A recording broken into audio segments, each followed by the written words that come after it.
never get a second chance to make a first impression. We've heard it, but have we really heard it? Good evening, fellow Toastmasters and welcome guests.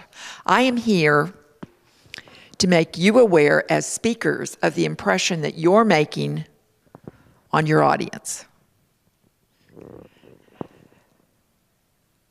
When we make our first impression, is it a positive impression? Whether it's for a business interview, whether it's for a social occasion, or whether it is for a speaking occasion. You know that when we are engaged as a speaker, our audience has a high expectation of us. When we step out, when we meet them, when they see us for the first time, what do they think?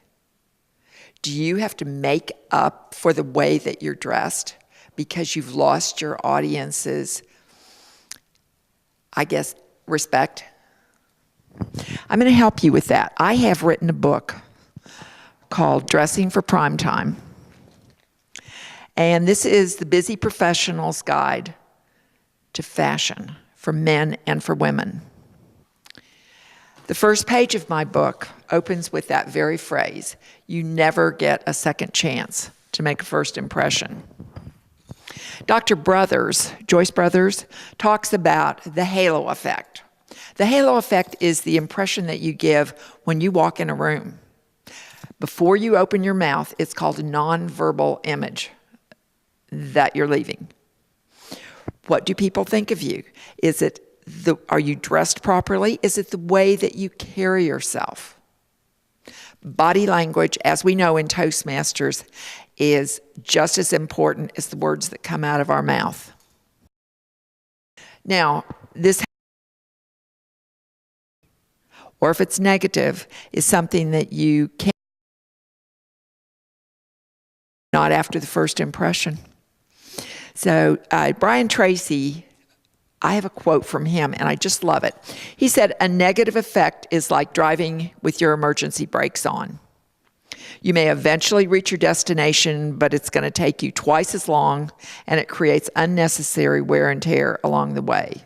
So dressing for the platform starts with dressing for business guidelines. Something that we learn in fashion and that we teach in fashion is a jacket is a symbol of authority. And I'm going to tell you a story about that. One of my clients was head of a department at a major company, CSX, downtown, and she happened to be in the computer department. Business casual was the dress of the day there because they did not interface with the public. However, so she's on a Friday and she's in her jeans and her sneakers and a little sweater, very neat and clean, but casual. She's called into a board meeting with the executives. So she goes into the board meeting and it's mostly men and they are dressed in suits, ties, and here she is. She's in jeans, a t-shirt, a sweater, and sneakers. Something I'd like to say about this message is that you can lose on business casual day, you can lose all of the hard work and the image that you have attained in one day, in one moment. She said, she corrected herself. She said, I never will wear jeans to work again. And if she wants to be casual, she'll wear khakis, a little shirt, and you know what she always has with her? A jacket. She said, that jacket lives in my car, it lives in my office. So if I have a meeting, I put that jacket on and a little pair of heels, and I'm good to go. So don't let yourself be caught in a situation like that. The last 3 pages of my book talk about business casual. What is it? And business casual is a dressing mode that started in the computer industry and filtered down into the rest of business. And it started on Business Casual Friday, And what they did is they started doing it as just an enhancement for employee benefits.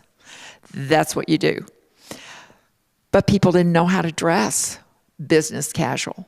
And so what they did is they kept making mistakes. And so the managers would say, "That's terrible. You look too casual." "Well, you don't have it written down."